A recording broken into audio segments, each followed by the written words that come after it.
মহাকারণিক তথাগত বুদ্ধ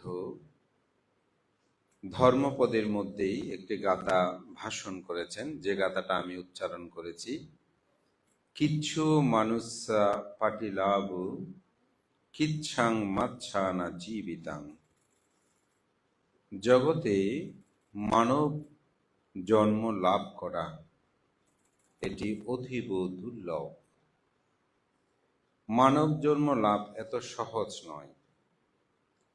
পৃথিবীতে হয়তো আমাদের চর্মচক্ষু দ্বারা আমরা উপলব্ধি করতে পারছি না, কিন্তু যখন আপনি সামন্ত চক্ষু দ্বারা আপনি দর্শন করবেন, প্রজ্ঞাচক্ষু দ্বারা আপনি দর্শন করবেন, তখন আপনি বুঝতে পারবেন, দিব্যচক্ষু দ্বারা আপনি যখন দর্শন করবেন বুঝতে পারবেন এই মানব জন্মটা কেমন।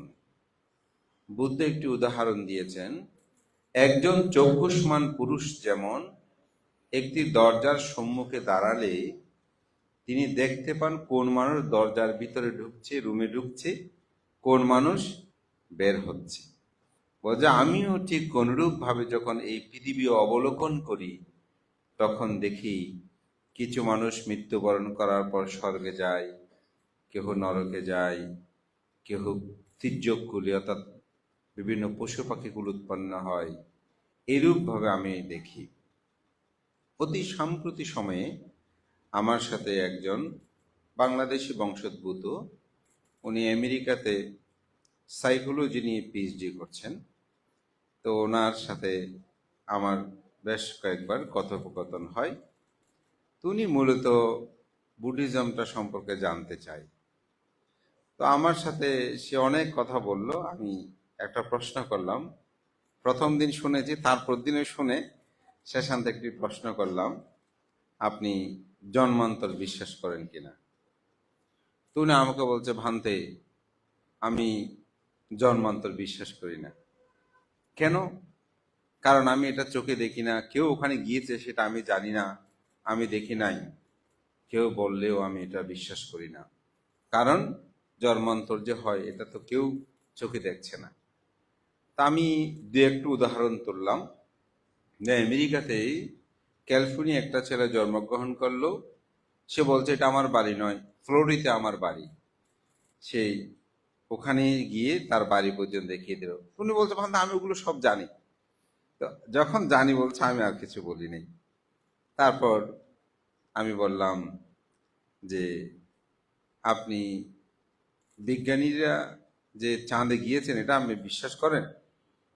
বলছে মানতে হ্যাঁ বিশ্বাস করি। কেমন করে বিশ্বাস করেন? বলছে অনেক বিজ্ঞানী ওখানে গিয়েছে, আমরা ছবি দেখছি, অমুক দেখছি। তো আমি বললাম আমাদের দেশে এক ধর্মীয় গুরু, নামটা আমি অন্যভাবে বলেছি, আপনাদেরকে এখানে এইভাবে বলছি যেহেতু লাইভ চলছে। তো সেই তার এক বক্তব্যে বলতেছে চাঁদে যে মানুষ গিয়েছে এটা সম্পূর্ণ মিথ্যা কথা। চাঁদে কোনো ক্রমে মানুষ যেতে পারে না। এটা মরুভূমিতে গিয়ে ছবিগুলো তুলে বলতেছে যে চাঁদে গেছে। চাঁদে ওখানে অমুক ছাড়া পৃথিবীতে আর কেউ চাঁদে যেতে পারে না। তো এখন আপনি কি তাকে চাঁদে যে গিয়েছে ওটা বোঝানোর জন্য কি ওই ব্যক্তিকে এখন নাসার ওখানে নিয়ে গিয়ে আবার চাঁদে পাঠাবেন? বলছেন না ভান্তে, দেখুন সে যদি এরকম ভাবেই বলে, আমি এখন আপনাকে বলছি যে যত বিজ্ঞানী ওনারা সবাই এই যে চাঁদে গিয়েছে বলতেছে, আসলে কেউ চাঁদে যেতে পারে নাই। সবাই এই মরুভূমিতে গিয়ে ওখানে ছবি টবি তুলে সব এখন বলতেছে ওরা সবাই চাঁদে গিয়েছে, কিন্তু আসলে চাঁদে যায়নি।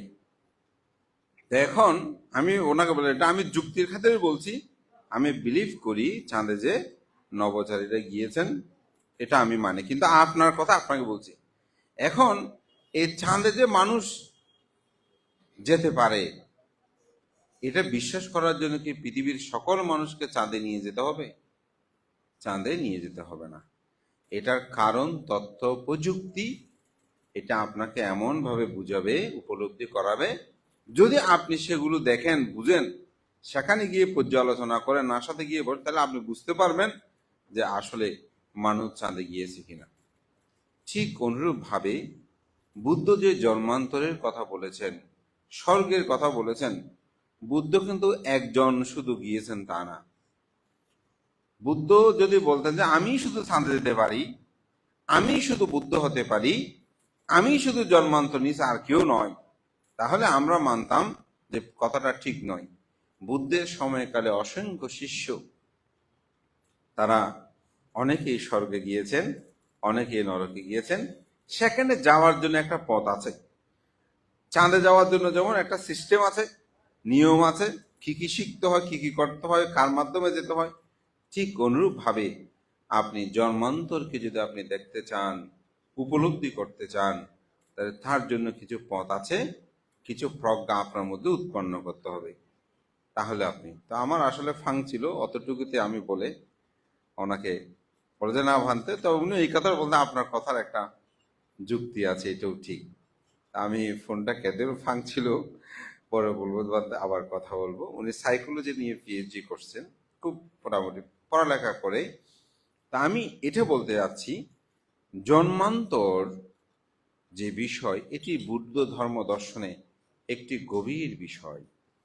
এটি মানুষকে যদি উপলব্ধি না করে, একজন মানুষের পক্ষে বুদ্ধ ধর্মকে বোঝা সম্ভব নয়। তো বুদ্ধ এই জন্যই বলছেন, যেমন চক্ষুষ্মান পুরুষ, ওই যে দরজার সম্মুখে দাঁড়ালে কে এই জন্ম থেকে ওই জন্মে যাচ্ছে এটা তিনি কি দেখতে পান। ঠিক এটাকে যদি আমরা উপলব্ধি করি, একজন মানুষ যে মনুষ্যত্ব জীবন লাভ করা, এটা অতীব দুর্লভ। এটা একটা সুন্দর উদাহরণ আছে, আমি সেটা বলবো, অনেকবার দেশনাই বলেছি। কেন?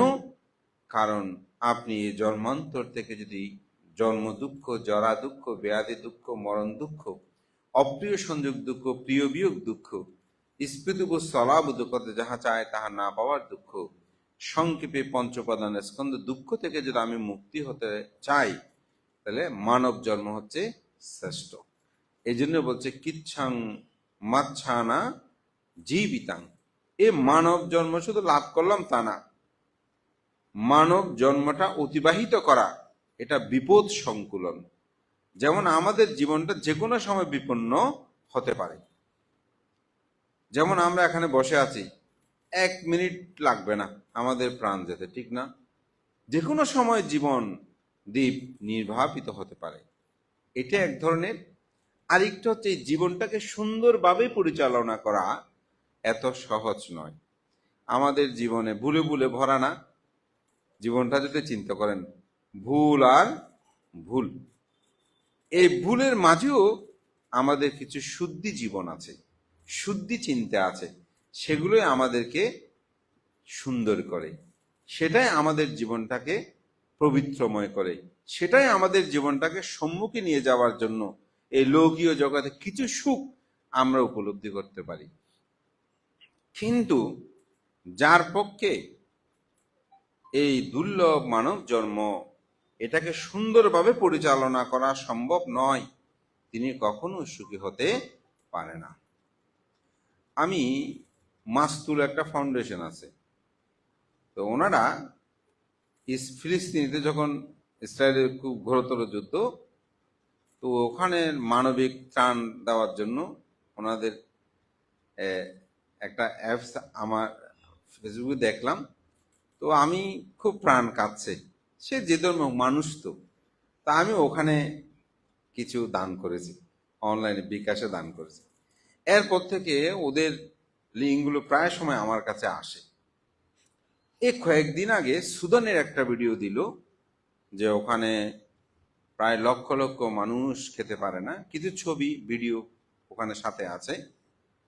তো আমি এটা চোখে পড়লো, তো চোখে পড়াতে আমি দেখলাম যে ওরা একবেলা আহারের জন্য কেমন করছে।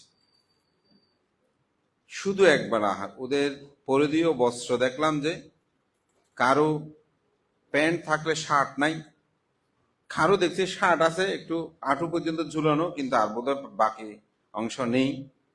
নারী বলেন পুরুষ বলেন, কাপড় চোপড় গুলো কতদিন ধুয়েছে কোনো হিসাব নেই। দৌড়তেছে, খাদ্য যেখানে দিচ্ছে সেখানে শত শত মানুষ, হাজার মানুষ ঘিরে ধরতেছে। তো ওইটা একটু কোরবানির জন্য লেখাতে আমি কোনো ডোনেশন করে, যেটা সত্যি কথা, যেহেতু এটা মানে ওদেরকে মাংস দেবেন কোরবান উপলক্ষে। তা আমি হঠাৎ ভাবনা আসলো, আমরাও মানুষ, তারাও তো মানুষ, কিন্তু তাদের জীবনগুলো একেবারে যেন পশু পাখির মতো। আমি ওদেরকে ছোট করে বলছি না, আমাদের জীবনকে উপলব্ধি করার জন্য বলছি। আমরা যেমন কোনো জায়গায় খাদ্য দিলে অনেক মানুষ একসাথে, অনেক পশু পাখি আসে না, এক জায়গায় জড়ো হয়, তাদের জীবনটা যেন ট্রাক যেখানে গিয়েছে হু করে ওখানে গিরিয়ে ধরেছে। কেমন মানুষ হয়েও তাদের জীবনটা কি সুখের? তাদের জীবনটা কি পূর্ণতা আছে? তাদের জীবনে আহারের খাদ্যে প্রতিনিয়ত দুটো ভাত। আমার এক বাল্য বন্ধু, ও আর্মিতে চাকরি করত, জয় সেন ওর নাম, রিটায়ার্ড করেছে। ও সুদানে ছিল। একদিন আমাকে সে গল্পে বলেছে, বলেছে ভান্তে, আপনি রাও দেশনা করেন, কর্মফলের কথা বলেন, অতীত পুণ্যের কথা বলেন, আসলে বানতে আমি ওখানে গিয়ে সেটা উপলব্ধি করেছি।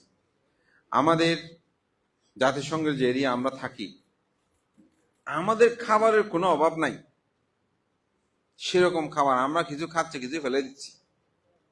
আমাদের এরিয়া থেকে বের হয়ে দেখি যে আপনি একটা রুটি দিয়ে একটা মানুষকে সারাদিন আপনি কাজ করাতে পারবেন, শুধু একটা রুটি দেবেন যে। কিন্তু আমার মাঝে মধ্যে ইচ্ছা করে বানতে এগুলো, আমরা যে খাওয়ার পরে যে উচ্ছিষ্ট থাকে এগুলো ফেলে না দিই, ওদেরকে দিই। কিন্তু ওখানে তো নিয়ম আছে বানতে, আমাদের আইন আছে ওখানে, আমরা ওদেরকে কোনো একটা চকলেটও দিতে পারি না। মানে আমার মাঝে মধ্যে খুব খারাপ, মানে স্বর্গ নরক যেন দেওয়ালের এই পাশ আর ও পাশ। এরিয়া থেকে বের হলে বোঝা যায় কেমন। তো মাঝে মধ্যে আমাদের জিএসিরা যখন ওখানে খাদ্য দিতে যায় প্রধানরা, কিরকম করে। তা আসলে এবার সে আমাকে বলেছিল প্রায় 10-15 বছর আগে। এবার আমি এই ভিডিওগুলো দেখে আসলে সেটা ভাবছি কেমন। তো মানুষের কেন ভ্রান্ত এমন হচ্ছে? উনিও মানুষ, আমি মানব জন্ম তো আমরা লাভ করেছি, কিন্তু মানব জন্ম লাভ করলে যে জীবন সুন্দর হয়ে গেল তা কিন্তু না। সেটাকে সঠিকভাবে পরিচালনা করার জন্য এটাও বুদ্ধ বলছেন দুষ্কর। এই জন্য বলতে কিচ্ছু মানুষ পাটিলাভ কিচ্ছাং মাচ্ছানা জীবিতাং, অর্থাৎ মানব জন্ম অতিবাহিত করা দুষ্কর, এটা সহজ নয়। এই মানব জন্মকে সঠিকভাবে পরিচালনা করার শিক্ষাটা কে দেবেন? প্রথম হচ্ছে আদিগুরু পিতামাতা। কেন? বুদ্ধ বলছে ব্রহ্মাতে মাতা পিতারু পূর্ব আচার্যতি উচ্চারে। ব্রহ্ম সদৃশ্য হচ্ছে পিতামাতা, আদি শিক্ষক। প্রথম শিক্ষক হচ্ছে আমাদেরকে পিতামাতা। আমাদের স্বভাব চরিত্রের 70%, 80% মা বাবার শিক্ষা। আপনি দেখবেন মা বাবা থেকে এই শিক্ষাগুলো ছেলে মেয়ে লাভ করে। আপনারা যদি স্বামী স্ত্রী ঝগড়া করেন, এই ছেলেগুলো ঝগড়া শিখবে। আপনারা যদি মিথ্যা কথা বলেন, এরা মিথ্যা কথা শিখবে। আপনি যদি চুরি করেন, এরা চুরি শিখবে। মদতি হলে এরা মদ শিখবে। আমি এটা 80%, 70% পরিবারের মধ্যে দেখেছি। এই মা বাবার প্রজন্ম শিক্ষাগুলো তারা, মা বাবা যদি ধার্মিক হয়, এই 80%, 70% ছেলে মেয়ে তারা কি হবেন? ধার্মিক হবেন। তো বুদ্ধ এই জন্য বলছেন আদি শিক্ষক, প্রথম শিক্ষককে এই পিতামাতা। সুতরাং পিতামাতার সন্তানের প্রতি 5টি কর্তব্য আছে। বুদ্ধ সিগালোবাদ সূত্রের মধ্যে এই কথাটা বলেছেন। সে কর্তব্য কি? প্রথম কর্তব্য, এই সন্তানকে গর্ভে ধারণ থেকে যখন ভূমিষ্ঠ হয়, তাকে যথাসাধ্য অনুসারে তাদের লালন পালন করা। আপনি সন্তান জন্ম দিয়েছেন, কিন্তু তাদেরকে যদি যথার্থ লালন পালন না করেন হবে না। সে পিতা মাতা ডাকবে? ডাকবে না। আমার এক পরিচিত উপাসিকা, তো ওনার জন্মের পরে আরেক জায়গায় ওনাকে মানে দত্তক বলা যায়, যেটা ওইরকম পালন করার জন্য দিয়েছে। এখন তো ওনাকে যখন আগের মা বাবা মানে জন্মদাতা মা পিতা, ওরা বাবা মা ডাকতে বলছে, সে ডাকে না। তো বলতে ভানতে আমি যে ওনাকে মা বাবা ডাকিনি, এটা কি মানে ইয়া হবে, কোনো ক্ষতি হবে, পাপ হবে? কেন? বলতে ওরা আমাকে জন্ম দিয়েছে ঠিক, কিন্তু এরপরে তো অমুকের কাছে ওনারাই আমার মা বাবা, এখন ওনাদেরকে মা বাবা ডাকতে আমার লজ্জা লাগে, আমি ডাকি না। তাহলে দেখেন বুদ্ধির যে শিক্ষা, বুদ্ধির যে কথা, যে জন্ম দিলেই আসলে পিতামাতা হওয়া যায় না, তাকে কি করতে হবে? ভরণ পোষণ লালন পালন তাকে করতে হবে কি অনুসারে? সাধ্য অনুসারে। দ্বিতীয় শিক্ষা, এই সন্তানকে অসৎ পথ থেকে না গিয়ে যেন সৎ পথে গমন করে সেই শিক্ষা প্রদান করা। যেমন আমরা যারা গ্রামে বড় হয়েছি, এখানে তো প্রায় যারা বয়স্ক গ্রামে বড়, এখন হয়তো ওরা শহরে বড় হচ্ছে, তো যখন আমরা হাতে করে কোনো জিনিস নিয়ে মা জিজ্ঞাসা করে এই কোথা থেকে আনছো, তা আমরা বলেছি এটা অমুক জায়গায় পথে পেয়েছি নিয়ে আসছি, মায়ের শুরু হয়ে গেছে, যাও ওখানে রেখে আসো। অসৎ পথ থেকে সৎ পথে আনার শিক্ষা। বা অমুকি দিয়েছে তাহলে ঠিক আছে, কলম দুটো কেন, তোমার একটা টাকার কথা, টেবিলের পাশে ছিল ওই জন্য নিয়ে এসেছি, ওদের কেন নিয়ে আসছো, মায়ের শুরু হয়ে গেছে। এটা শিক্ষা। এই শিক্ষাগুলোই সন্তানকে বড় করে। এই শিক্ষাগুলো কিন্তু অসৎ পথ থেকে সৎ পথে সন্তানকে নিয়ে আসে। এই জন্য আদিগুরু হচ্ছে কি প্রীতম অসৎ। তৃতীয় হচ্ছে কি, তৃতীয় তাকে বংশ পরিচয় যথাযথভাবে প্রদান করা, জ্ঞাতি স্বজনকে পরিচিত করা। এই যে সুজন বাবু যখন এটা আমার কাকা হয়, এটা আমার পিসি হয়, ইনা আমার গুরু ভান্তে, এটা আমার অমুক আত্মীয়, এই শিক্ষাগুলো দেওয়া কিন্তু মা বাবার কর্তব্য দায়িত্ব। অমুককে নমস্কার করো, অমুককে আছে এখন কমে, যেমন নাই আপনিও তেমন পাচ্ছেন, বীজ রোপণ করলে না পাবেন। অমুকের স্যার বলে ডাক্তার, আমাকে পরিচয় দেয় তোমার ডাক্তার, আমাকে কি বলছে জানো, নমস্কার। হ্যাঁ, অসন্তুষ্ট। তো ওনার স্যারও আপনাকে যখন বলে নমস্কার, আপনার খারাপ লাগে, কিন্তু আপনি এটা এমন করে মাথা নয়ে করে নমস্কার করো, এটা তোমার জেঠু হয়, এটা তোমার কাকা হয়। এই বংশ পরিচয় এগুলো প্রদান করা মা বাবার দায়িত্ব এবং কর্তব্য। চতুর্থ কর্তব্য দায়িত্ব, তাদেরকে যথাযথ শিক্ষা প্রদান করা। এই যে একাডেমিক যে শিক্ষা আছে, এই শিক্ষাগুলো তাদেরকে প্রদান করা, অর্থাৎ তারা যেন জীবন জীবিকা নির্বাহ করতে পারে। এখানে বহু শিল্প বিজ্ঞানের কথা বলা হচ্ছে, শুধু লেখাপড়া দেবেন কোনো কথা নেই। যদি হস্তবিদ্যা হয়, ধৌত বিদ্যা হয়, যেরকম যেগুলি তার জীবন জীবিকা নির্বাহ করবে। অনেক মা বাবা আছে, আমার অনেক টাকা পয়সা আছে, আমার ছেলেকে কিছু করতে হবে না, বসে বসে খেতে পারবে, এরকম আছে আছে এখনো সমাজে আছে। যে আছে যে আমরা আমরা দেখি এগুলো এরকম, ছেলে লেখাপড়া না, ওখানে যাওয়া যাবে না, ঢাকাতে যাওয়া যাবে না, কুমিল্লে যাওয়া, আমার একটা মাত্র ছেলে, আমার কি টাকা পয়সার অভাব আছে, সুযোগ দিল না। তাহলে এভাবে আমাদের সমাজে কি হয়, সন্তানের প্রতি দায়িত্ব। এবং সর্বশেষ যেটি, সেটি হচ্ছে তাদেরকে সম্পদ, তাদের যথাযথ উত্তরাধিকারী করা। আপনি যদি এক ছেলেকে বেশি দেন, এক ছেলেকে কম দেন, তাহলে কিন্তু হবে না। এটা মা বাবা কর্তব্য, তাদেরকে সমান ভাগে কি করে ভাগ করে দেওয়া। তবে এখানে একটা অনুচ্ছেদ আছে, আইনের যেমন অনুচ্ছেদ আছে, এখানে একটু অনুচ্ছেদ আছে। সেটা হচ্ছে কি, কোন সন্তান যদি দুর্বল হয় আর এক সন্তান যদি সবল হয়, সেক্ষেত্রে পিতামাতা চাইলে অন্য সন্তানকে হয়তো সম্পদের পরিমাণটা বেশি দিতে পারে। তবে এটাতেই অপর সন্তানকে সেটা অবহিত করতে হবে যে আমি, তোমার তো অর্থবিত্তের কোনো অভাব নেই, কিন্তু আমার এই ছেলেটা দুর্বল, আমি কিছু সম্পদ ওকে আমি দিয়ে যেতে চাই, হয়তো অটিস্টিক হতে পারে, এই ধরনের হয় না, কিন্তু এটা অবহিত করতে হবে। এভাবে বুদ্ধ সম্পদ আদি সন্তানগণকে বিভাজন করে দেওয়ার জন্য শিখে দেয়। তো অসৎ পথে সৎ পথে আসার ক্ষেত্রে মা বাবার যে ভূমিকা, আমি প্রথম দ্বিতীয়তে সেটা বলেছি না। আজকে আমাদের সুজন বাবু তার সহধর্মিনী তারা সে কাজটি করেছেন। কেন? সেটা তো শুধু ওনারা শিক্ষিত, ওনারা আদি গুরু, কিন্তু ওনাদের চেয়ে আরো যারা শ্রেষ্ঠ গুরু নির্বাণমুখী শিক্ষা যেটা প্রদান করবে, সেটা হচ্ছে মহান ভিক্ষু সংঘ। তো এই শিক্ষা এমনি তো দেওয়া যাবে না, তা আমাদের পূর্বাচার্যগণ এটা একটা শিক্ষা, অন্তপক্ষে তারা যেন 7 দিনের জন্য শ্রমণ হয়, সপ্তদিন অথবা তদাধিক, তাহলে তারা এই ধর্মীয় শিক্ষাদি লাভ করতে পারবে এবং এটা তাদের জীবনে একটা পরিবর্তন আনবে, একটি সাদাসিধে জীবন। এই জীবনটাকে একটা সহজে একেবারে বলা যায় যে সিম্পল লাইফ হাই থিঙ্কিং। বৃক্ষ জীবন, এই সামান্য জীবনের আসলে মূল বিষয় হচ্ছে সেটা, যেটা সাতিপাট্টান সূত্রের সারমর্ম বলছে, সিম্পল লাইফ, হাই থিঙ্কিং। সাদাসিধে জীবন কিন্তু উন্নত চিন্তা চেতনা। এই বৃক্ষ জীবনটা হচ্ছে একেবারে সাদাসিধে একটা জীবন, কিন্তু উন্নত চিন্তা চেতনা। তো ওরা কোনোদিন ঝাড়ু ধরেছে কিনা জানি না আমি বাসায়, যদি ধরায় তাহলে তো খুব ভালো।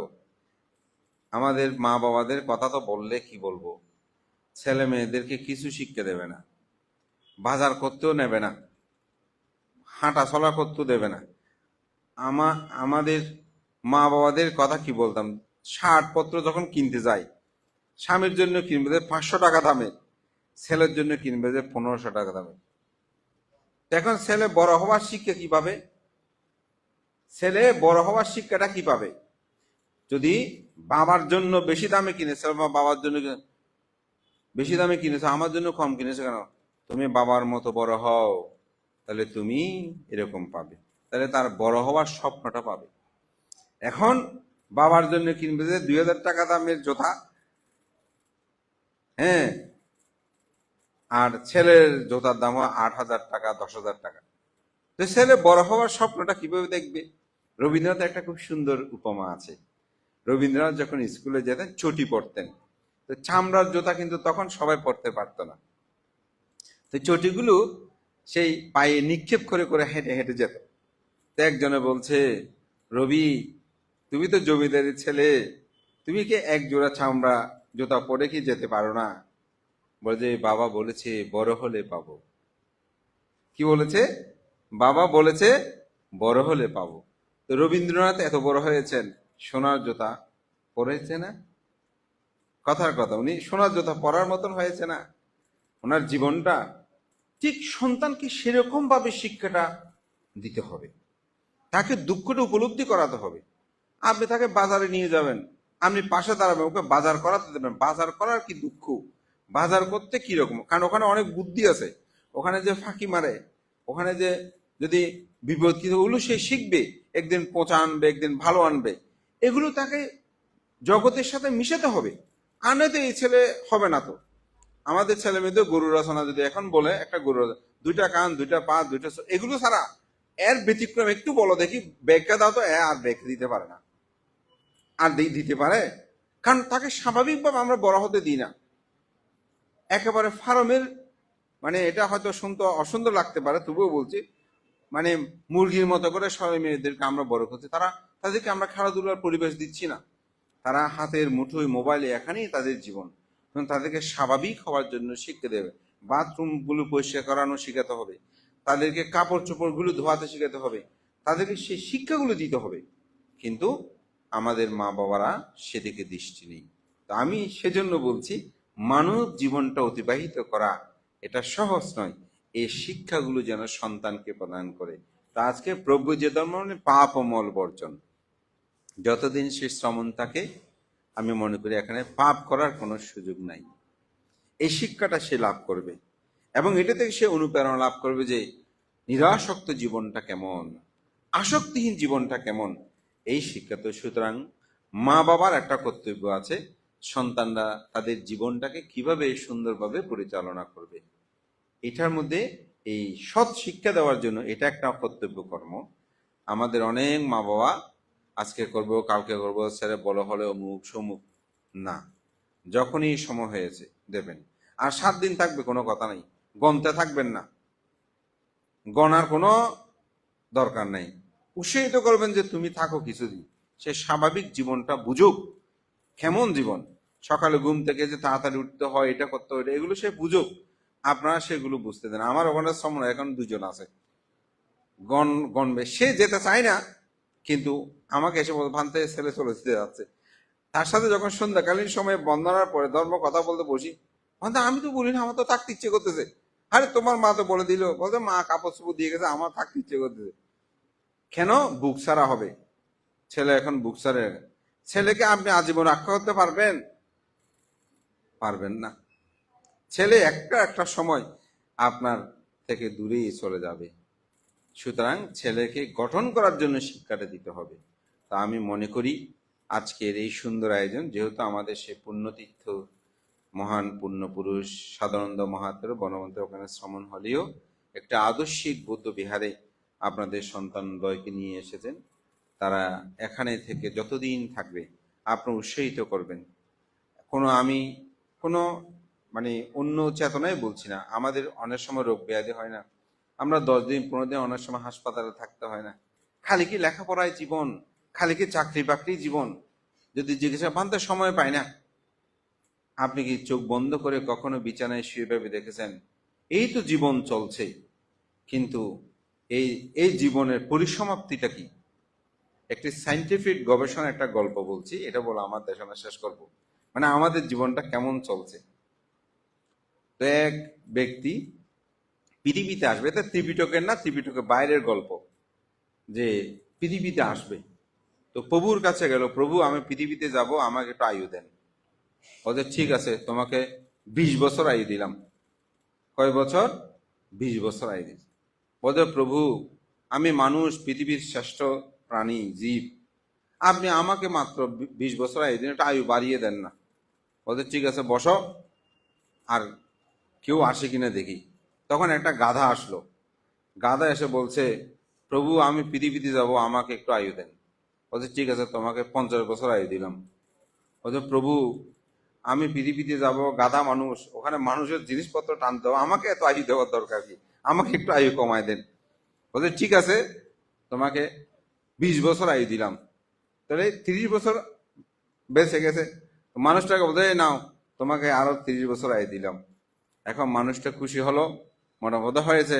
বলছে না প্রভু আরো একটু চাই। ঠিক আছে তুমি বসো। তারপরে একটা কুকুর আসলো। কুকুর এসে বলছে প্রভু আমি পৃথিবীতে যাব, আমাকে একটু আয়ু দেন। বলছে ঠিক আছে, তোমাকে 20 বছর আয়ু দিলাম। কয় বছর? 20 বছর। বলছে প্রভু আমি কুকুর মানুষ, মানুষের জিনিসপত্র পাহারা দিতে আমার জীবন শেষ, আমাকে এত আয়ু দেওয়ার দরকার কি, একটু আয়ু কমায় দেন। বলছে ঠিক আছে, তোমাকে 10 বছর আয়ু দিলাম। আর বাকি 10 বছর ওই মানুষটাকে দিল। ওদের কত হলো? ওদের 60 বছর হলো। তো আর আয়ু চাও? বলছে প্রভু মানুষ তো আরো একটু চাই। ওদের ঠিক আছে বসো। এরপর একটা বানর আসলো। তো বানর এসে বানর বলছে প্রভু আমাকে আয়ু দেন। বলছে তোমাকে 30 বছর আয়ু দিলাম। তো বানর বলছে প্রভু আমাকে এত আয়ু দেওয়ার দরকার কি, আমি এই গাছে কিছুদিন ওই গাছে কিছুদিন গড় নাই, খানিকক্ষণ এখানে খানিকক্ষণ এখানে, এইভাবে আমার জীবন চলে, এত আয়ু দেওয়া আমাকে একটু আয়ু কমাই দেন। বলছে ঠিক আছে, তোমাকে 10 বছর আয়ু দিলাম, তাহলে আর কত? 20 বছর। তো 20 বছর মানুষটাকে দিল। তো মানুষটার আয়ু কত হলো? 80 বছর। বলে যে দাও পৃথিবীতে যাও। মানুষটা খুশি মনে পৃথিবীতে আসলো, জীবন চললো, 80 বছর পর্যন্ত জীবন অতিবাহিত হলো। হওয়ার পরে তিনি ভাবতেছে আমার জীবনটা কেমন কাটলো। কত বছর বয়সে? 80 বছর বয়সে। তো দেখলো যে 20 বছর বয়স পর্যন্ত খুব আনন্দে ছিল, মা বাবার ঘরে ছিল, ওখানে খেয়েছে, লেখাপড়া করলে করেছে, না করলে নাই, যেমন ইচ্ছা তেমন খুব সুখে একটা জীবন অতিবাহিত হলো। 20 বছরের পরে চাকরি বাকরি বিবাহ সংসার এগুলো নিয়ে তার জীবন অতিবাহিত। 50 বছর পর্যন্ত শুধু গানি টানতে, গাধা যেভাবে মালপত্র টানে এই সংসারের এই বিষয়গুলো টানতে টানতে তার জীবন শেষ। 30 বছর, ওই 50 বছর পর্যন্ত জীবনটা গেল এইভাবে। তারপরে বাকি 10 বছর কুকুর যেভাবে সম্পদ রক্ষণাবেক্ষণ করে, ঠিক টাকা পয়সা কোথায় কি আছে এগুলো সব ঠিকঠাক জমি জমা ওই সন্তানকে দেওয়ার জন্য এগুলো গুছানো টুছানো করতে, পাহারা দিতে, রক্ষণাবেক্ষণ করতে করতে 10 বছর শেষ। কি হলো? রিটায়ার্ড হলো। এখন ছেলে একটা থাকে ঢাকাতে, একটা থাকে আমেরিকাতে, একটা থাকে বান্দরবান, একটা থাকে চট্টগ্রামে, আরেকটা থাকে কক্সবাজার। ছেলে ওইটা বলে যে আপনার নাতি এখন ছোট, একটু আসেন না, এখন কক্সবাজার গেল, ওখানে কিছুদিন থাকলো। তারপরে আবার একটা বলে যে এখন ঢাকাতে আসো, তুমি ছেলে ওইটা একটা নাকি, তো ওখানে গেল। আরেকটা বলে যে বান্দরবান রাঙামাটিতে এরকম, এখানে থাকবে, একটু রাঙামাটিতে আসো। এখন দেখছে যে এই এই বানর যেভাবে কিছুদিন এই ঢালে ওই ঢালে, ঠিক সেভাবে ঘুরতে ঘুরতে আমার জীবনটা যেন চলে গেল। আসলে আমি নিজের জন্য কি করলাম? আর এটা যদি আরো একটু গ্রাম্য ভাষায় বলি, অনেক মা বাবাকে তো এক ছেলে রাখে যে 10 দিন, আর এক ছেলে পালাক্রমে ভাগ করে করে রাখে, এরকম। এটা আমি বলছি না আরই। তাহলে আসলে কি আমাদের জীবনটা একটু চোখ বন্ধ করে দেখলে এই কাহিনীর সাথে অনেকাংশে কিন্তু মিলে যায়।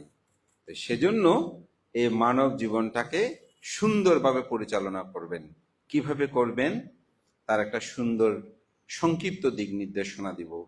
সেটা হচ্ছে সকাল সন্ধ্যা দুবেলা বন্দনা করবেন, পঞ্চশীল রক্ষা করে চলবেন, কোনরূপ পাপ কর্ম করবেন না, পুণ্যকর্ম করবেন, সুযোগ পেলে মাঝে মধ্যে বিহারে আসবেন, কমপক্ষে প্রতিদিন 10 মিনিট হলেও 5 মিনিট হলেও ধ্যান করবেন, বেশি করলে তো ভালো। এগুলো সব নিজের জন্য। শত ব্যস্ততা থাকুক, শত কাজ থাকুক, আপনি আপনজন প্রিয়জন তাদেরকে নিয়ে একটু বেড়াবেন, ঘুরবেন, ছেলে মেয়েদের সাথে সময় দেবেন, তাদের সাথে বসে গল্প করবেন, তাদের সাথে ঘুরেফেরা করবেন। আমি একদিন চাঁদগাঁওবাসীকে একটা স্কুলে একটা খুব সুন্দর লেখা পড়লাম। যখন লেখা আছে যে স্কুলের সামনে যে আপনি প্রতিদিন আপনার সন্তানকে কমপক্ষে 1 ঘন্টা সময় দিন। আমার কথাটা খুব মনোভূত হয়েছে। বোধহয় সম্ভবত 14 নম্বর না 13 নম্বর রোডে একটা স্কুলে ওই লেখাটা দিয়েছেন যে আপনার সন্তানের সাথে 1 ঘন্টা আপনি প্রতিদিন সময় দেন। 1 ঘন্টা আপনি বসে করেন না, 1 ঘন্টা পেলো আমরা মোবাইলে মুছেছি। মেয়েরা কোথায় আপনার আন্তরিকতা কোথায় সৃষ্টি হবে?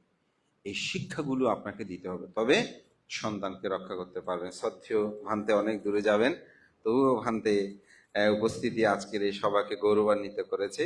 আমি শুধু বিশেষভাবে বুদ্ধের ধর্ম দর্শনে গভীর আমি যাইনি, যেহেতু আজকে আমাদের সুজন এবং তার স্ত্রী তারা দুজনেই তাদের সন্তানকে প্রবুদ্ধ ধর্মে দীক্ষা দিচ্ছেন। আমাদের শিক্ষা সুবর্ণা বড়ুয়া, হ্যাঁ, ওনারা যেহেতু সন্তান, আমি ঠিক সন্তানের প্রতি মা বাবার যে কর্তব্যগুলো এবং তাদের জীবন সম্পর্কে চেতনাগুলো আমি যেন আপনাদের মধ্যে জাগ্রত হয়, সেজন্য আমি এই কথাগুলো বলেছি। এবং এইভাবে আপনাদের সন্তানগুলোকে শিক্ষা দেবেন। আমি বলবো আমাদের আরেকটা সবচেয়ে বড় দোষ, আমাদের মা বাবারা কি করেন, সন্তানকে মায়ের বিরুদ্ধে যত আছে বাপে বুঝাবে, বাপে কি করে মায়ের বিরুদ্ধে যত আছে সেগুলো বুঝাবে। এগুলো কোনোদিন করবেন না। সন্তানকে যতই আপনাদের নিজেদের দুর্বলতা বলবেন, মনে করবেন সন্তানগুলো ততই আপনাদের প্রতি শ্রদ্ধা হারাবে। এই শ্রদ্ধাবোধ যেন না হারায়। আপনার ঝগড়া করে দরজা জানালা বাইরে, ওরা না থাকে তো ওই সময় ঝগড়া করে নেবে, যদি করতে হয়। হাতাহাতি করবেন না, মুখে যা হয় এরই, হ্যাঁ, কিন্তু ছেলে মেয়ের সামনে ঝগড়া করবেন না, বকাঝকা করবে না, তুচ্ছ তাচ্ছল্য করবে না। তাদের সন্তান একসময় আপনাকেও তুচ্ছ তাচ্ছল্য করতে ভয় পাবে না। একটা বিজ্ঞাপন অনেক আগে, আমার এখনো মনে পড়ে, একটা বাড়িতে টিভি ছেড়ে যখন একটা বিজ্ঞাপন, তো বিজ্ঞাপনটা অনেকদিন আগে, প্রায় বছর 5-10 আগে। তো বিজ্ঞাপনের বিষয়টা ছিল এরকম, মেয়েটা বাবাকে না বলে পিকনিকে চলে গেছে। তো ওখানে যাওয়ার পর তার মন খুব ছটফট করছে। তো ফোন দিয়ে বাবাকে বলছে, বাবা আসলে আমি তো অমুকের বাসায় যাব বলছি যে স্কুল ক্লাস সম্পর্কে কলেজের, আসলে আমি সেখানে যাইনি, আমি এখন আসলে বন্ধুদের সাথে আজকে পিকনিকে চলে আসছি, বাবা তুমি আমাকে ক্ষমা করো। তো বাবা এখান থেকে বলছে, মা আমি খুব খুশি হয়েছি তুমি যে ওদের সাথে গিয়েছো, এবং তুমি যে আমাকে সত্য কথাটা বলেছো, তোমার বিবেক যে দংশন করেছে। বলে যে, বাবা তুমি যেখানে কোনো সময় মিথ্যা বলো না, আমি কিভাবে মিথ্যা বলবো? আমি তোমার মেয়ে না? এই জন্য এই বিবেকটা আমাকে বারবার তাড়িত করছে, আমার বাবার সাথে কেন আমি মিথ্যা বললাম। তখন বাবা উত্তর দেয়, আমি খুব খুশি হয়েছি তুমি যে আমাকে সত্য কথাটা বলেছো। এই জন্য বলছে আদি শিক্ষাটা এটা পারিবারিকভাবে এই শিক্ষাগুলো প্রদান করতে হবে। যদি সেটা হয়, আপনাদের সন্তানকে নেওয়া চিন্তা করতে হবে না, সন্তান আর আপনার বুক ছেড়ে যাবে না। বিয়ে হওয়ার দিন আর ছেলের জন্য কান্নাকাটি করতে, অনেকে দেখি যে বিয়ে হচ্ছে ছেলের কান্নাকাটি করতে, কেন? কান্নার বিষয় কি? ছেলে এখন বউর হয়ে যাবে। তা আপনি আদর্শ শিক্ষা দিলে সেই সন্তান কোনোদিন বউয়েরও পর হবে না, মা বাবারও পর হবে না। তা আজকের আমার দেশনায় আমি মূলত প্রব্রজ্জার উপলক্ষ করে সন্তানের প্রতি করণীয় কর্তব্য, সামাজিকতার কথাগুলো বলছি, যেগুলো সমাজ অবক্ষয় হলে আমরা ধর্ম কি। সেদিন আমাদের একজন উপাসক বলতেছে, ভান্তে মরণের পরে সর্বনরকিম ফরহতা, অনে যে পরিবার গঠন নিয়ে দেশনা করি না তো বড় ভালো লাগে এর শুকনো পাই ফুয়াশা করতো বাইরে গেতে রাস্তা রাস্তায় আনি নির্বাণ কেন যাই আই বলতে গর তো বাইরে গেতে রাস্তা রাস্তায় আর নির্বাণ যাবে সব আর গড় রাখি কুয়াশা ভালো করি সেবা হোক আমিও ভালো করি পুণ্য কর্ম করি এরপর আমি নির্বাণ যেতাম চাই তা আসলে কথাটা সত্য। আপনি যদি নির্বাণ বলে বলে স্বর্গ বলে বলে যদি ছেলেমেয়েরা তাদের সন্তানকে ঘর থেকে বের করে দেয়, রাস্তা রাস্তায় হেঁটে কি নির্বাণে যাওয়া যাবে? ঘরেই থাকতে হবে, পরিবার বন্ধনগুলো সুন্দর করতে হবে, তবেই আমি মনে করি পরিবারটা গঠন হবে, জীবনটা সার্থক হবে। শ্রদ্ধেয় সভাপতি প্রমুখ সংঘের প্রতি বন্দনা জানি, আমার বিলম্বতায় শ্রদ্ধেয় সংঘ প্রধান ভান্তের কাছে ক্ষমা প্রার্থনা করছি। আপনারা যারা আজকের এই সুন্দর আয়োজন করেছেন, আমি মনে করি হয়তো আপনাদের সংকল্প ছিল সেই পবিত্র স্থানে তাদেরকে প্রভু জন্মে দীক্ষা করলেও আজকে এখানে আপনারা আরো একটা সুন্দর কাজ, যারা প্রত্যেকদিন সন্ধ্যাকালীন সমবেত প্রার্থনা করেন তাদেরকেও আহ্বান করে এই পূর্ণময় আয়োজনের বিপুলতা দান করেছেন। আমি সুজন এবং তার সহধর্মের শিক্ষিকা সুবর্ণবুড়ো তাদের সকলের উত্তরশ্রী বৃদ্ধি কামনা করে তাদের যদি পুত্র তাদের আগামী দিনগুলো সুন্দর হোক, সার্থক হোক। আদর্শ শিক্ষাগুলোর কথা আমি বলেছি, সেই শিক্ষাগুলো দিয়ে আপনাদের পরিবারকে সুন্দর করে গঠন করে এই পত্র ব্যক্ত করে আমার নাতি দীর্ঘ ধর্ম কথা হিত উপদেশ এখানে শেষ করছি। জগতের সকল প্রাণী সুখী হোক।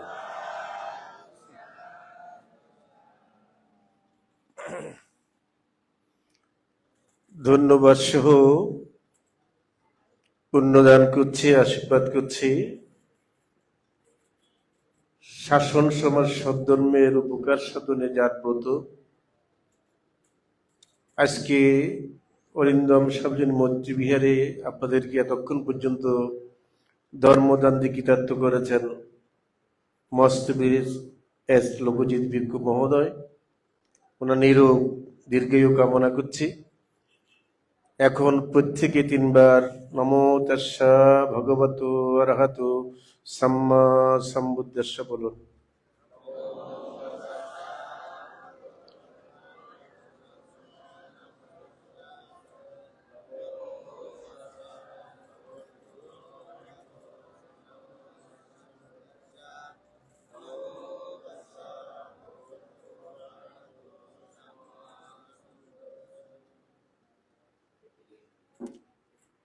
আমি সর্বপ্রথম মহাকারণিক তথাগত সম্যক সম্বুদ্ধকে নত শিরে বন্দনা নিবেদন করছি।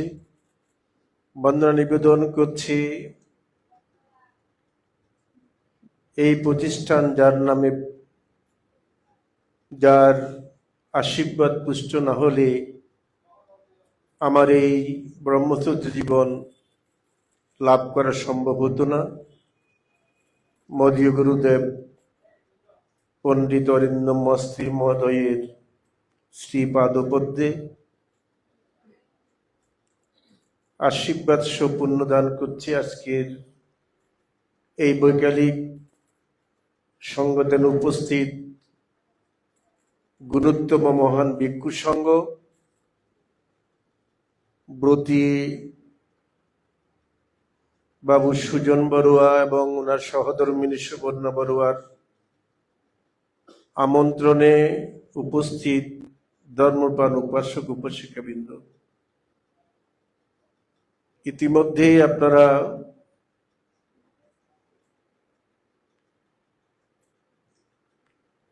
আজকের অনুষ্ঠানের প্রধান সদ্ধর্মদেশক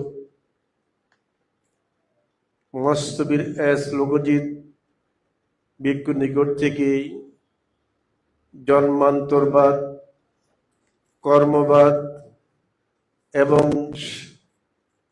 পারিবারিক সামাজিক সন্তানদের প্রতি কর্তব্য সম্পর্কে অত্যন্ত মূল্যবান ধর্মদেশ শ্রবণ করেছেন। এখানে যারা উপস্থিত আছেন তাদের মধ্যে মাত্র 3-4 জন ব্যতীত বাকিরা সবাই কিন্তু আমার কল্যাণ মিত্র এবং জ্ঞাতি স্বজন, যাদের সাথে প্রতিদিন না হলেও সপ্তাহে প্রায় সময় সাক্ষাৎ হয়, দেখা হয়। তো এই জন্য আমি দেশনা নয়, লৌকিক দু একটি কথা বলেই উৎসর্গ করব। আমি শুরুতে বলেছিলাম তুলাবাড়িয়া নিবাসী তপন বড়ুয়া, তিনি সীতাকুণ্ড উপজেলাধীন পান্থশালা মহাজন বাড়ির পরলোকগত উপাসক মনমোহন বড়ুয়ার একমাত্র কন্যা রানুপ্রভা বড়ুয়ার সাথে বিবাহ বন্ধনে আবদ্ধ হয়ে সংসার জীবন উনি শুরু করেছিলেন। ওনার কর্মময় জীবন ছিল, ব্যবসা প্রতিষ্ঠান ছিল সে উত্তরবঙ্গের বগুড়াতে। সুদীর্ঘ জীবন এই তপন বাবু এবং রানুপ্রভা বগুড়াতে কাটিয়ে শেষ সময়ে স্বগ্রামে এসেছিলেন। ওনার একমাত্র মেয়ে সুমি, সেও শিক্ষিকা, এবং ওনার পুত্রবধূ সুবর্ণা, সেও শিক্ষিকা। তো আমি এখানে বসে বসে ভাবছিলাম, প্রথমে বলেছে আমার সেই 53-54 বছর আগে আমি যখন এসএসসি পরীক্ষা দিচ্ছিলাম, তখনকার সময়ে এক উপজেলা থেকে আরেক উপজেলায় সেখানে পরীক্ষা কেন্দ্র ছিল। আমি সরকারি স্কুলের ছাত্র ছিলাম, আমার কেন্দ্র সীতাকুণ্ড। তো এখনকার মতো যোগাযোগ ব্যবস্থা তখন এত ভালো ছিল না, খুব খারাপ ছিল। তখন আমি তাদের বাড়িতে প্রায় 1 মাসের অধিক অবস্থান করেছিলাম। তো এখানে রানুপ্রভা, তারও বিয়ে হয় নাই, এবং তাদের পরিবারে তারা যেটা সতীশ বাবু মেজ, ওনার কন্যা সন্তান নেই, ছোট 2 মেয়ে মাত্র, মাধু এবং রানু। তার উভয়ে অবিবাহিত ছিল। 1 মাস থাকাকালীন মানে তাদের যে সেবা যত্ন, তাদের যে আতিথেয়তা, আন্তরিকতা, সেটা এখনো সেটা মনে। পরবর্তী সময়েও দেখা গেছে যে সুমি এবং তার স্বামী, ওনার জামাতা ভীষণ ভক্ত আমার, কিন্তু রাঙ্গুনিয়ার হলেও কিন্তু বিভিন্ন সময়ে যে এখানে অবসরে বিহারে গিয়েছে, তাদের পারিবারিক দিক থেকে তাদের ত্যাগ সেটা অপরিসীম। এবং উনার মেয়ে সুমি জামাইয়ের সৌজন্যে আমার বিহারে যে থাইল্যান্ড থেকে আনিত যে বুদ্ধ ধাতু, সেটা ঢাকাতে সেখান থেকে দেওয়া হয়েছিল, এবং আমাদের অরিন্দম বিহারেও সে বুদ্ধ ধাতু দেওয়া হয়েছিল, আছে। পরবর্তী সময়ে দেখুন, এই অরিন্দম বিহার প্রতিষ্ঠার পরবর্তীতে এই বিহারের পাশেই সুজনের বাসা। তো আমি জানতাম সুজনের হয়তো সাথে সেরকম কিন্তু অন্তরঙ্গ অতটুকু, কিন্তু সুজনের সন্তানেরা এখানে আমাদের লঘুজিৎ মহাতর যে কথাগুলি বলেছেন, যে পারিবারিক শিক্ষার কারণে আমি তো প্রতিদিন আসি, তো প্রতিদিন কি বন্দনা করতে হয়? কিন্তু এটা আমি বাড়িয়ে বলছি না, এই অরিন্দম বিহারের অনেক ছেলেপেলেরা আছে যে ফ্রিজের ফ্রাইডে ধাম্মা স্কুলের ছেলেরা ছাড়াও তারা এমন শিক্ষা পেয়েছে পিতামাতা থেকে, এবং এখানে অবস্থান যে প্রতিদিনেই আমি গাড়ি থেকে নামলেই যদি রাস্তা থাকে ওখানেই বন্দনা, অথবা প্রবেশ করছি দেখা মাত্রেই বন্দনা।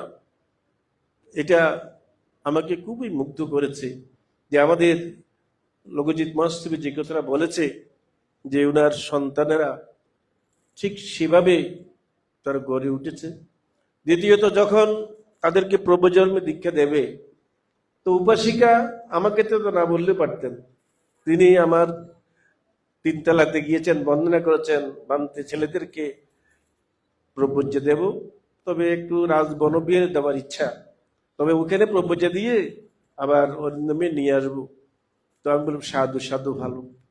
উনি এবং এখানে আনার পরে আজকে যে সঙ্গদানের বিষয়ে সেটাও ফাং করে বলল যে যে একটু তাদের উদ্দেশ্যে, আমার যে পরলোকগত শ্বশুরের উদ্দেশ্যে এবং আমার তাদের জীবন গমনের সঙ্গদান দেব। তাহলে দেখুন, এটা সবার উদ্দেশ্যে বলছে যে পিতামাতা যে ওনারা ধার্মিক হওয়ার কারণে যে এই যে ধর্মীয় কার্যক্রমগুলি সম্পাদন করতে যে ভিক্ষু সঙ্গের পরামর্শ এবং কিভাবে করলে ভালো হবে সেটা ওনারা জানেন, তারপরও সেটা ওনারা সঙ্গের পরামর্শ নিয়েছেন। তো আমি মনে করি যে সন্তানেরা বিহারের পাশে অবস্থান করছে, অনেকে আছে আবার, কিন্তু অনেকে আছে কিন্তু বিহার থাকলেও বিহারের পাশ দিয়ে চলে যায়। আমি তো দেখি বিহার আছে ঠিক এখানে ঠিক, কিন্তু বিহারের পাশ দিয়ে চলে যায়, কিন্তু বিহারে এসে বুদ্ধ একটা বন্দনা, ভিক্ষুর সঙ্গে বন্দনা করার সেই মানসিকতা রাখে না। কিন্তু ওনার সন্তানদের মধ্যে কিন্তু, এবং এখানে আরো অনেকে আছেন অভিভাবক, আপনারা আপনাদের সন্তানদের সেটুকু আপনারা তৈরি করেছেন। তো এই সন্তানেরা ভবিষ্যতে অবশ্যই পিতামাতার অনুগত হবে, এই সন্তানেরা অবশ্যই তারা পিতামাতার মুখ উজ্জ্বল করবে, এতে কোনো সন্দেহ নেই। তো আমি আরো বিশেষ করে এই যে বললাম 53 বছর আগের স্মৃতির কথা, এবং এই বিয়ার প্রতিষ্ঠার পর প্রতিদিন উপাসিকার সাথে না হয় সন্তানদের সাথে না হয় প্রতিদিনই সাক্ষাৎ দেখা হয়। এই যে এটা কর্মবাদের একটা দৃষ্টান্ত। এখানে যে আমাদের যে আমাদের সাথে যে জন্মান্তরের একটা যোগসূত্র ছিল, সেটা একটা রেশ একটা যেন এখানে রয়ে গেছে। তো বিশেষ করে গতকাল আমার মায়ের মৃত্যুবার্ষিকী ছিল, তারা প্রবুজ্জিত হয়ে, আমি জ্ঞান অলঙ্কারকে বলেছিলাম তাদেরকে নিয়ে যাইও, তারা গিয়েছে সেখানে। তো সেখান থেকে এসে আমি দোতলায় বসে দেখতেছি আবার যে কিছু সময় ভিক্ষুরা সামনেরা কিছুটা বিনোদন করছে। আমার কাছে খুব ভালো, যেটা শহর থেকে গ্রামে এসেছে, তো এখানে আসলেও তাদের যে মনের যে একটা অনুভূতি তাদের মধ্যে আমি খুব ভালো লেগেছে। তো এই যে বললাম না, যে জন্মান্তরে এই অক্সিজেন এলাকায় যারা আপনারা অবস্থান করছেন, আপনাদের সাথে ওই যে আমাদের লোকজিৎ মাসে বলেছে না, যে একজন প্রশ্ন করেছে, উনি বলেছেন যে আরো এরকম মাঝে মধ্যে আমরা দেখতে পাই শিশুরা পূর্বজন্মের কথা বলতে পারছে, জাতিস্বর জ্ঞান তাদের মধ্যে রয়েছে, যদিও ফিরে এসেছে। আমার জীবনেও এরকম অনেক আমার হাতে আমি পেয়েছি, দেখেছি যে এসেছে যে জন্মান্তর কথা বলতে পারে, এবং সেটা সঠিক কিনা আমি ব্যক্তিগতভাবে যাচাইও করে দেখেছি, যে তখন বলতে পারছে যে এগুলো অনেকটা সঠিক।